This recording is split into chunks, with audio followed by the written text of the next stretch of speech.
नमस्कार दोस्तों, Indo saga में आपका स्वागत है। आज के एपिसोड में हम देखेंगे वह क्षण जब युधिष्ठिर सत्यवादी होते हुए भी युद्ध की मजबूरी में द्रोणाचार्य से अश्वत्थामा की मृत्यु का झूठ बोलते हैं। यह झूठ महाभारत के युद्ध में एक निर्णायक मोड़ लेकर आता है। तो चलिए शुरू करते हैं आज का ये विशेष अध्याय। दुर्योधन निराश और उत्सुक होकर द्रोण के पास जाता है और कहता है, आचार्य, आपको हमारे शत्रुओं पर दया नहीं दिखानी चाहिए थी। जब वे घटोत्कच की मृत्यु के बाद कमजोर थे, हमने उन्हें ठीक होने का मौका दिया और अब वे मजबूत हो गए हैं, जबकि हम कमजोर हो गए हैं। आपके पास सभी देवास्त्रों और ब्रह्मास्त्रों की शक्ति है। यदि आप अपना असली कौशल दिखाते हैं तो कोई भी, यहां तक कि पांडव भी, आपके खिलाफ खड़े नहीं हो सकते हैं। दुर्योधन के शब्दों से क्रोधित होकर द्रोण ने उत्तर दिया, हालांकि मैं बूढ़ा हूं, फिर भी मैं अपनी पूरी ताकत से लड़ता हूं। मैं जीत के लिए आम सैनिकों को मारने के लिए नहीं झुकूंगा, लेकिन मैं आपके आदेश को पूरा करूंगा और तब तक अपना कवच नहीं हटाऊंगा जब तक कि मैं मारा ना जाऊं। आप अर्जुन को कम आंकते हैं, लेकिन मैं आपको उसकी बहादुरी की याद दिलाता हूं। उन्होंने आपको चित्रसेन की कैद से मुक्त कराया तथा निवातक वचों तथा राक्षसों को परास्त किया। जयद्रथ के पास जाते समय तुमने उसे अपनी सेना का संहार करते हुए देखा। क्या तुम इतनी जल्दी भूल गए? द्रोण द्वारा अर्जुन की प्रशंसा से क्रोधित दुर्योधन ने दुशासन, कर्ण और शकुनि के साथ अर्जुन को मारने की कसम खाई। द्रोण हंसते हैं और व्यंग्यपूर्वक उन्हें आशीर्वाद देते हुए चेतावनी देते हैं कि कोई भी, यहां तक कि देवता भी, अर्जुन को युद्ध में नहीं हरा सकते। वह उनकी योजना को मूर्खतापूर्ण बताता है और अर्जुन का सामना करने वालों को अपरिहार्य विनाश की चेतावनी देता है। द्रोण ने दुर्योधन को फटकारते हुए कहा, तुम हर किसी पर संदेह करते हो और जो तुम्हारे लिए लड़ते हैं उनकी आलोचना करने में तेज हो जाते हो। यदि तुम युद्ध चाहते हो तो दूसरों को मरवाने के बजाय खुद अर्जुन से लड़ो। तुमने कर्ण और दुशासन के साथ अक्सर घमंड किया है कि तुम पांडवों को मार डालोगे। अब यह साबित करने का समय आ गया है कि अर्जुन, तुम्हारा नश्वर शत्रु, तुम्हारे सामने खड़ा है। तुम एक पूर्ण जीवन जी चुके हो, इसलिए जाओ और उसका सामना करो। इन शब्दों के साथ लड़ाई शुरू होती है। 3 यम रात्रि के बाद कौरवों और पांडवों के बीच युद्ध नई ऊर्जा के साथ फिर से शुरू होता है। जैसे ही भोर होती है, दोनों सेनाओं के योद्धा उगते सूर्य को नमस्कार करने के लिए रुकते हैं और गायत्री मंत्र का पाठ करते हैं। कुरु सेना 2 भागों में विभाजित हो गई, जिसमें एक पक्ष का नेतृत्व द्रोण और दूसरे का दुर्योधन कर रहे थे, जो पांडवों और पांचालों के खिलाफ आगे बढ़ रहे थे। कृष्ण ने अर्जुन को अपने चचेरे भाइयों को बाईं ओर और द्रोण की सेना को दाईं ओर रखकर रणनीतिक रूप से खुद को स्थापित करने की सलाह दी। अर्जुन कृष्ण के मार्गदर्शन का पालन करते हैं, जबकि भीमसेन उनसे अपना उद्देश्य पूरा करने का आग्रह करते हैं। भीम ने अर्जुन को एक क्षत्रिय के रूप में अपने कर्तव्य की याद दिलाते हुए अपनी पूरी ताकत से लड़ने का आग्रह किया। भीम और कृष्ण द्वारा प्रेरित होकर अर्जुन ने द्रोण, कर्ण और कौरव सेनाओं पर विजय प्राप्त करते हुए अपनी बेजोड़ शक्ति का प्रदर्शन किया। दुर्योधन, कर्ण और शकुनि के सर्वोत्तम प्रयासों के बावजूद अर्जुन कुशलतापूर्वक अपना बचाव करता है और घातक सटीकता के साथ जवाबी हमला करता है। युद्ध का मैदान अब व्यवस्थित हो जाता है, क्योंकि धूल और तीर आकाश को काला कर देते हैं और योद्धा मित्र और शत्रु में अंतर करने के लिए संघर्ष करते हैं। भ्रम की स्थिति के बीच द्रोण निर्धूम आग की तरह ऊर्जा बिखेरते हुए उत्तर की ओर चले गए। उनकी उपस्थिति पांडव सैनिकों को भयभीत करती है और हालांकि कुछ लोग उन्हें चुनौती देने का प्रयास करते हैं, द्रोण लगातार तीरों से पांचालों को तबाह करना जारी रखते हैं। द्रोण ने पूरे कुरुक्षेत्र में अपना निरंतर आक्रमण जारी रखा और पांचाल, चेदी, कैकेय और मत्स्य को मार डाला। द्रुपद और विराट ने उसका सामना किया, लेकिन द्रोण की बेजोड़ तीरंदाजी से वे तुरंत मारे गए। धृष्टद्युम्न अपने पिता द्रुपद, अपने पुत्रों और अन्य सहयोगियों की मृत्यु को देखकर द्रोण को मारने या अपने सभी गुण खोने की कसम खाता है। वह द्रोण पर भीषण हमले में पांचालों का नेतृत्व करता है, जबकि अर्जुन दूसरी तरफ से हमला करता है। दुर्योधन, कर्ण और शकुनि द्रोण की रक्षा करते हैं और पांचालों को उन तक पहुंचने से रोकते हैं। भीमसेन धृष्टद्युम्न की हिचकिचाहट से क्रोधित होकर उसे अपने पिता और पुत्रों की मृत्यु का बदला न लेने के लिए डांटते हैं।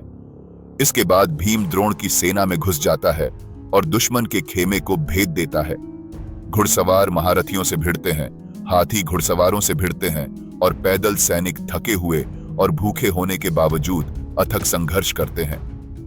युद्ध का मैदान शंखों, नगाड़ों की गगनभेदी आवाजों और योद्धाओं की चीखों से भर जाता है।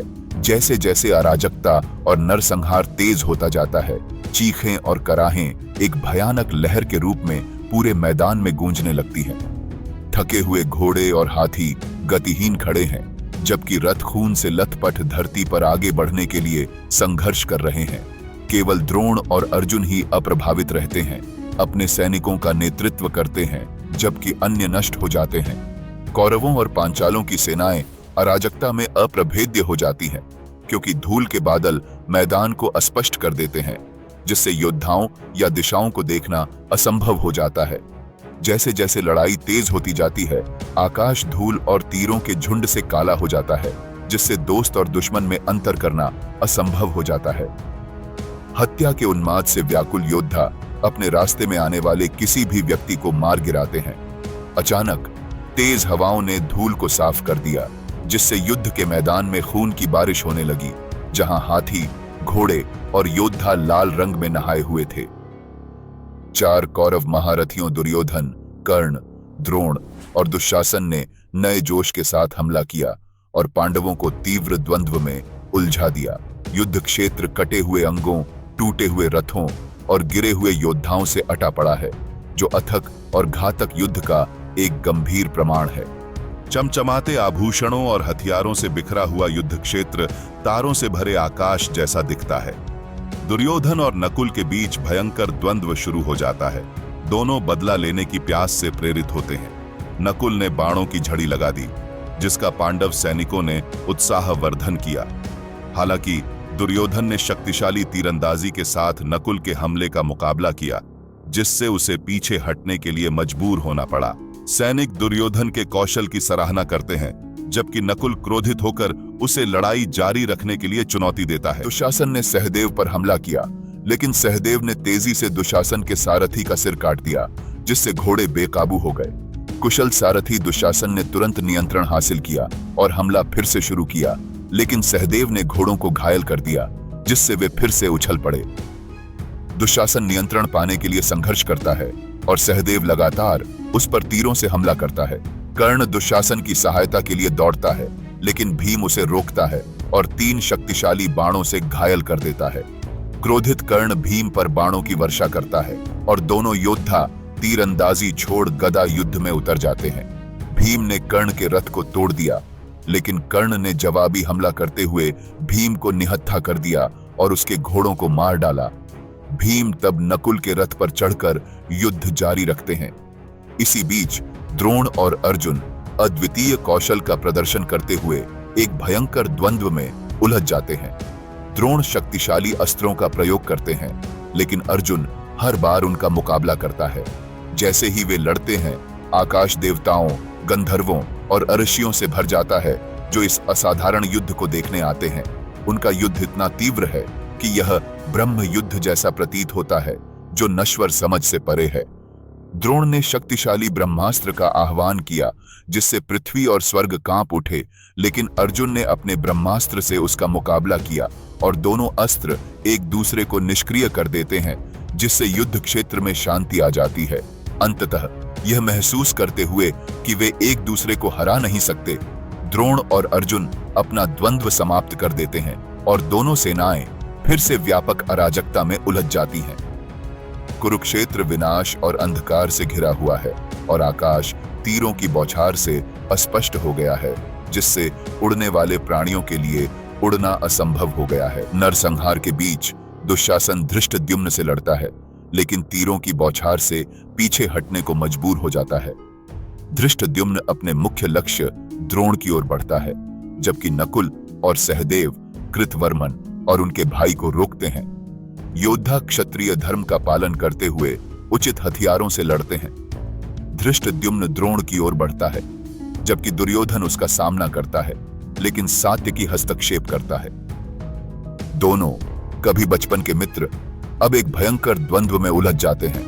अतीत की यादों के बावजूद सात्यकी दुर्योधन पर तीरों की बौछार करता है, उसे घायल कर बढ़त हासिल करता है। कर्ण दुर्योधन की मदद को आता है, लेकिन भीम उसे रोकता है और कर्ण का रथ नष्ट कर देता है। फिर भी कर्ण भीम से मुकाबला करता रहता है। युधिष्ठिर पांडवों को एकत्र कर एक नया हमला शुरू करते हैं, जिसमें अर्जुन द्रोण को निशाना बनाता है। अपनी बहादुरी के बावजूद पांडव निराश हो गए। उन्हें एहसास हुआ कि वे द्रोण की ताकत का मुकाबला नहीं कर सकते। उन्हें डर है कि केवल अर्जुन ही उन्हें चुनौती दे सकता है, लेकिन अर्जुन अपने पूज्य शिक्षक से लड़ने से झिझकते हैं। उनके डर और हताशा को देखकर कृष्ण ने पहचान लिया कि देवता भी द्रोण को हराने के लिए संघर्ष करेंगे। कृष्ण को यह एहसास हुआ कि द्रोण को युद्ध में हराया नहीं जा सकता। उन्होंने पांडवों को एक चालाक योजना सुझाई। द्रोण को विश्वास दिलाए कि उनका प्रिय पुत्र अश्वत्थामा मर चुका है, इसलिए वह अपने हथियार डाल देंगे। हालांकि अर्जुन हैरान है, बाकी लोग सहमत हैं। भीम ने अश्वत्थामा नामक हाथी को मार डाला और जोर से मृत्यु की घोषणा की। द्रोण शुरू में हिल गए। अपने बेटे की अजेयता को जानकर जल्द ही दावे पर संदेह करने लगे। द्रोण ने धृष्टद्युम्न पर भयंकर आक्रमण किया और उसे बाणों से ढक दिया। 20,000 पांचाल योद्धाओं ने जवाबी हमला किया, लेकिन ब्रह्मास्त्र से सुरक्षित द्रोण को कोई नुकसान नहीं हुआ और उन्होंने धधकती आग की तरह सोमकों को काटते हुए अपना अनवरत वध जारी रखा। द्रोण ने पांचाल क्षत्रियों का नरसंहार किया, हजारों योद्धाओं, हाथियों और घोड़ों का वध किया, जिससे युद्ध का मैदान रक्त और शवों से दुर्गम हो गया। जैसे ही वह अपना उत्पात जारी रखता है, अग्नि के नेतृत्व में महान अर्षि प्रकट होते हैं और द्रोण से अपने हथियार छोड़ने का आग्रह करते हैं। उन्हें एक ब्राह्मण के रूप में उनके धर्म और उनके कार्यों की पाप पूर्णता की याद दिलाते हैं। उनकी बातें सुनकर और भीम के दावे को याद करते हुए कि अश्वत्थामा मर गया है, द्रोण दुख और संदेह से भर गए।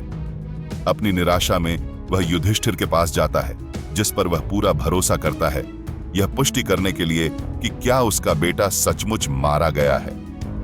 द्रोण ने युधिष्ठिर की अटूट ईमानदारी पर भरोसा करते हुए उनसे पूछा कि क्या उनका पुत्र अश्वत्थामा मर गया है। कृष्ण जानते थे कि द्रोण को केवल तभी हराया जा सकता है जब वे अपने हथियार डाल दें। उन्होंने युधिष्ठिर से उनके अस्तित्व की खातिर द्रोण को धोखा देने का आग्रह किया। अनिच्छा से युधिष्ठिर द्रोण से कहते हैं कि अश्वत्थामा मर गया है, लेकिन चुपचाप कहते हैं हाथी। इस छोटे से झूठ के कारण युधिष्ठिर का रथ, जो कभी उनके पुण्य के कारण जमीन से ऊपर लटका हुआ था, पृथ्वी को छूने लगता है। समाचार सुनकर द्रोण की आत्मा टूट जाती है और एक पापी की तरह महसूस करते हुए वह अपनी ताकत और लड़ाई जारी रखने की इच्छा खो देते हैं। धृष्टद्युम्न, जो द्रोण को मारने के लिए पैदा हुआ था, अपने भाग्य को पूरा करने के लिए दृढ़ संकल्पित होकर दोगुनी गति से उन पर हमला करता है। वह एक अलौकिक धनुष उठाता है। उसका तीर विष से युक्त सर्प की तरह चमक रहा है। जैसे ही द्रोण ने तीर को अपनी ओर लक्षित होते देखा, उन्हें एहसास हुआ कि उनका अंत निकट है। द्रोण इसका मुकाबला करने की कोशिश करते हैं, लेकिन 4 दिनों की लगातार लड़ाई के बाद उनके हथियार विफल हो जाते हैं और उनके तीर खत्म हो जाते हैं। यह मानते हुए कि उनका बेटा मर गया है और उनके दिव्य हथियार विफल हो गए हैं, द्रोण दुख से अभिभूत होकर अपने हथियार डालने पर विचार करते हैं। फिर भी ताकत के अंतिम उछाल के साथ द्रोण एक दिव्य धनुष उठाते हैं और धृष्टद्युम्न पर भयंकर हमला करते हैं, जिससे उसके हथियार और रथ चकनाचूर हो जाते हैं। घायल होने और अपने संसाधनों से वंचित होने के बावजूद धृष्टद्युम्न दृढ़ संकल्पित रहता है। एक गदा और फिर एक तलवार उठाता है। द्रोण के लगातार हमले के बावजूद धृष्टद्युम्न अविचलित अपने भाग्य को पूरा करने के लिए अपने हताश प्रयास को जारी रखता है। द्रोण पर छलांग लगाता है और हमला करता है, जो आचार्य के जीवन को समाप्त करने के लिए दृढ़ है। धृष्टद्युम्न बिजली की गति से द्रोण के हमलों से बच जाता है और दर्शकों से तालियां बटोरता है। जैसे ही वह युद्ध के मैदान में कुशलता से घूमता है, द्रोण उसके घोड़ों पर हमला कर देता है, जिससे वह असहाय हो जाता है। अविचलित धृष्टद्युम्न द्रोण पर उसी तरह झपटता है जैसे गरुड़ सांप पर हमला करता है और शानदार तलवारबाजी करता है। हालांकि घातक प्रहार करने की तैयारी में द्रोण ने तीरों की बौछार से उसकी तलवार और ढाल को चकनाचूर कर दिया। जैसे ही द्रोण ने अपना घातक तीर तैयार किया, सात्यकी ने हस्तक्षेप किया, तीर को चकनाचूर कर दिया और धृष्टद्युम्न को बचा लिया। कृष्ण और अर्जुन ने राहत की खुशी मनाई और समय पर बचाव के लिए सात्यकी की प्रशंसा की। जैसे ही कृष्ण और अर्जुन कुरु सेनाओं की ओर बढ़ते हैं, अर्जुन सात्यकी के कौशल और बहादुरी की प्रशंसा करते हैं, यह देखते हुए कि कैसे वह सबसे शक्तिशाली योद्धाओं के साथ खिलवाड़ करते हैं, जिससे पांडवों को खुशी मिलती है। सैनिक और दिव्य प्राणी विस्मय से देखते हैं। सात्यकी के अविश्वसनीय पराक्रम की प्रशंसा करते हुए कहते हैं, अद्भुत, अद्भुत। दोनों सेनाएं अजेय सात्यकी की प्रशंसा से भरी हुई हैं। इस एपिसोड को देखने के लिए आपका बहुत बहुत धन्यवाद। अगर आपको हमारी यह प्रस्तुति अच्छी लगी हो तो इसे लाइक करें, अपने दोस्तों के साथ शेयर करें और हमारे चैनल इंडो सागा को सब्सक्राइब करना न भूलें। आपके सहयोग से ही हम और भी बेहतरीन एपिसोड ला सकेंगे। धन्यवाद।